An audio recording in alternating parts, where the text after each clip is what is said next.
Hello my lovelies. In this video, I'll be ranking all the main Pokemon games. While I might not mention it that often here on the channel, I'm quite the fan of the games. And with the latest game in the series coming out soon, Legends Arceus, releasing literally in like 2 weeks, I'm so hyped for Legends Arceus. Such a wonderful looking game Legends Arceus is. Did you guys know Arceus is the god Pokemon? Anyways, here's my ranking of all the Pokemon games. Starting with Pokemon Red and Blue. Now, I played these games originally when they came out back in 1998. This is where it all started, and honestly, what got me hooked into the series. Despite the bugs and glitches and even the limitations of the Game Boy, these were still really great games back in the day. But trust me, nostalgia isn't going to be playing any factors in this. So what I'm gonna do, I'm gonna put this in C tier. Now moving on to Pokemon Yellow. For the most part, I'm not gonna let nostalgia play a factor in this. Pokemon Yellow is an enhanced version of both the original Red and Blue. You have the ability to get all 3 starters, complete redesign of all sprites. Overall, the game is the same, but just slightly enhanced. I mean, I quite like this. I played it extensively as a kid growing up. And with that, I'm going to put Pokemon Yellow in B tier.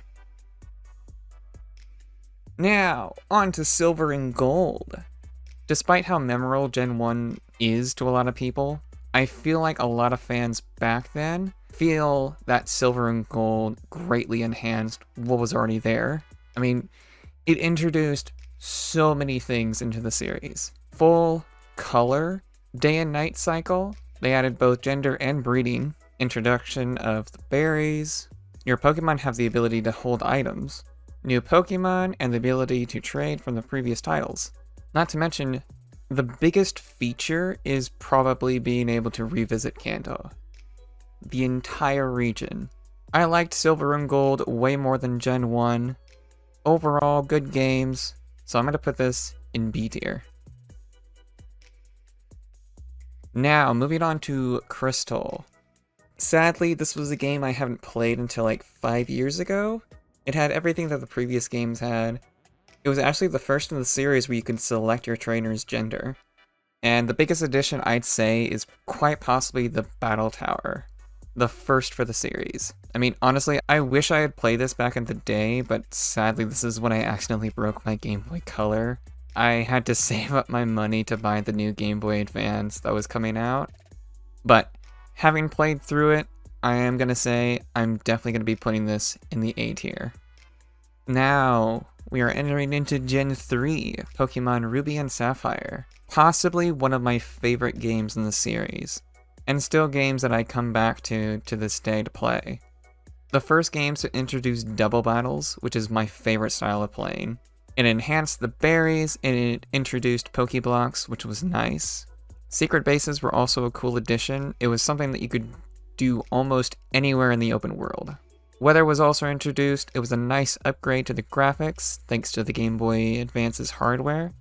The biggest new addition that I enjoyed immensely is the Pokemon contest. Adding ribbons to the game, I honestly wanted to get as much ribbons as I possibly could on my Pokemon. The Battle Tower makes a return in this game, which was a very nice addition. All in all, I would say Ruby and Sapphire is a solid A tier for me. Now, Fire Red and Leaf Green, the very first remakes of the series. They brought back the original games with nice new additions, like the Sevi Islands, which helped expand the story more. That and they added all previous features within the other games. Overall, a nice spiritual successor in my opinion. I played Leaf Green maybe as much as I played Sapphire. So with that, I'm also going to be putting this in A tier. Now, moving on to Emerald, the third game. Overall, just like the previous third game in each generation, same features as both games, mix of both. It was a very nice improvement to an already good generation in my opinion.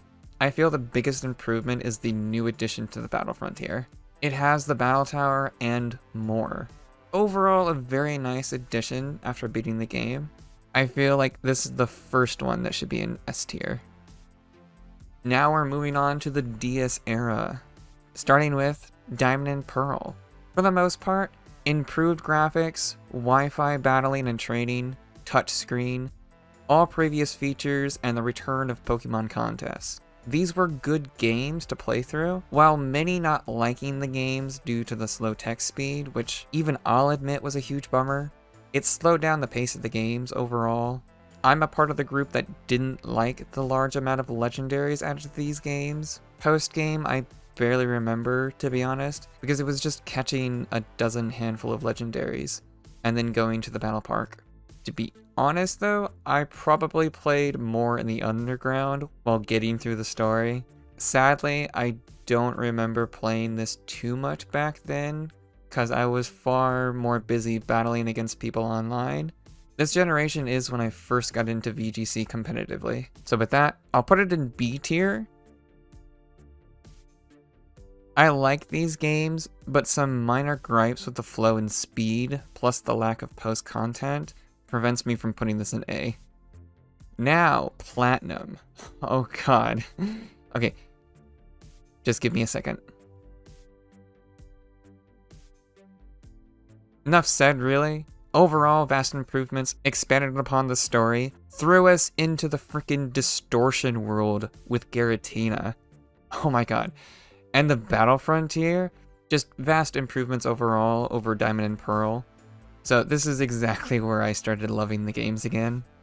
Now, moving on to Heart Gold and Soul Silver. For the most part, I did enjoy these remakes quite a lot. The nice addition to allow us to see our Pokemon walking behind us was a cute feature. I enjoyed the original Gold and Silver quite a lot, so these remakes were actually a very good addition.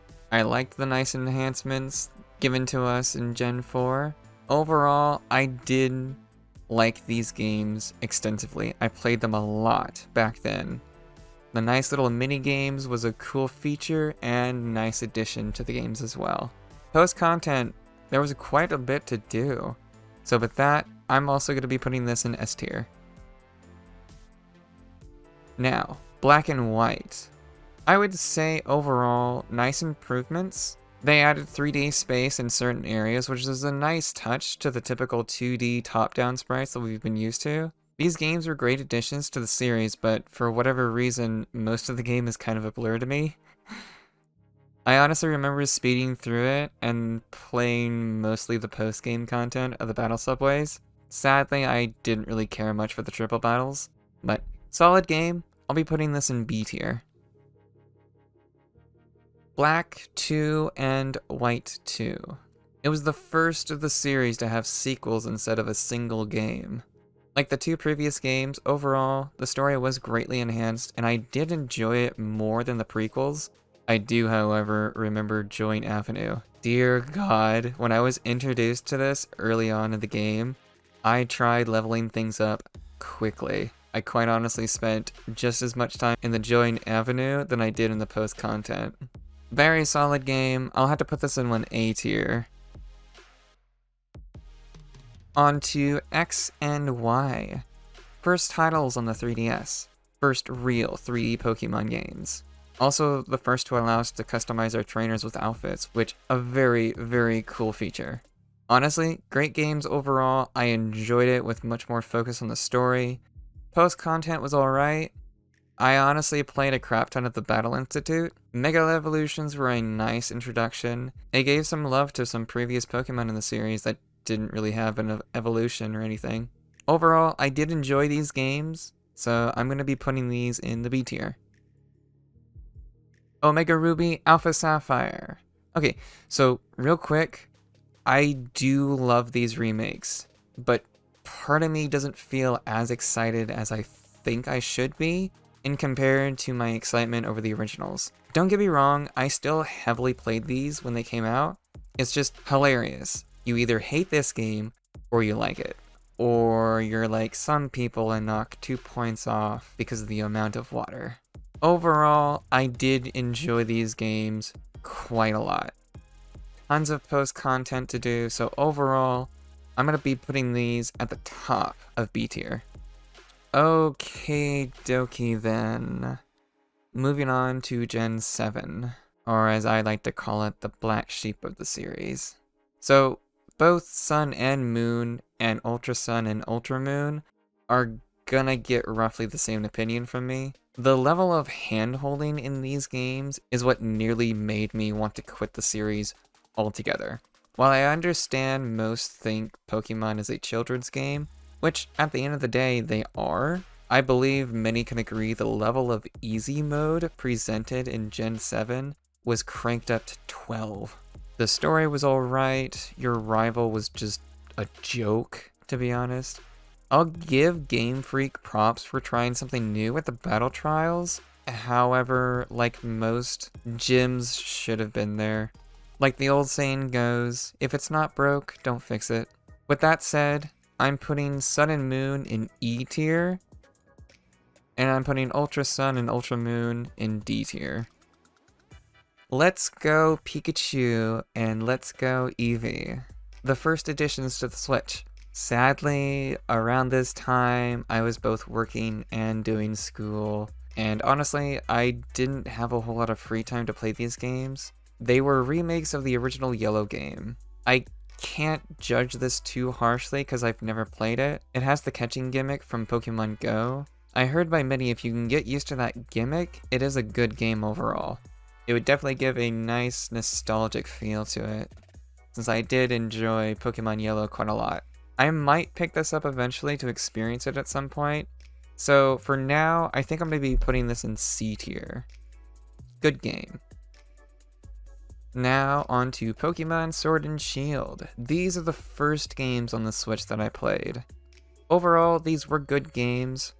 Real 3D world and being able to see your Pokemon in the overworld, more so when you entered in the wild areas, it was a great feature, which, to be honest, is what I spent most of my time playing in. Despite some lag due to either the Switch's hardware or Game Freak's lack of ability to utilize the system, I'd say that these were very nice additions to the series. I've both heard and been told that the DLC is good, and I might get it at some point to play through it. So I quite like Pokemon Sword and Shield, and with that, I think I'm going to be putting this in A tier. Okie dokie then, you guys, on to the last. And the latest remakes, Brilliant Diamond and Shining Pearl. So unfortunately, I haven't actually beaten these games yet, I haven't had the time to. I'm very excited to finish these games, hopefully right here on the channel with you guys. From what I've seen so far, these are very nice improvements and overall, a true remake based off the original games. The overworlds are chibi sprites, and the battle is a 3D, just like the originals. At the moment, I can't say how the post-content is, however, from what I've played so far, I am enjoying it more than the original games. I'd say I'll be putting this in A tier. For now. Oh, last thing. Oh, wait, let me change something real quick. Just do that, add a row above, there we go.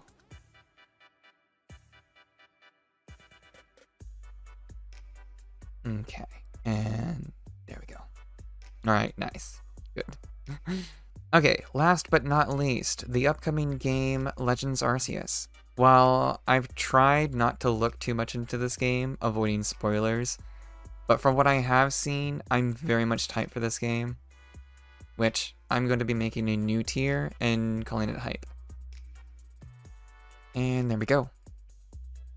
Alright, you guys, this is my rankings for all of the main series Pokemon games.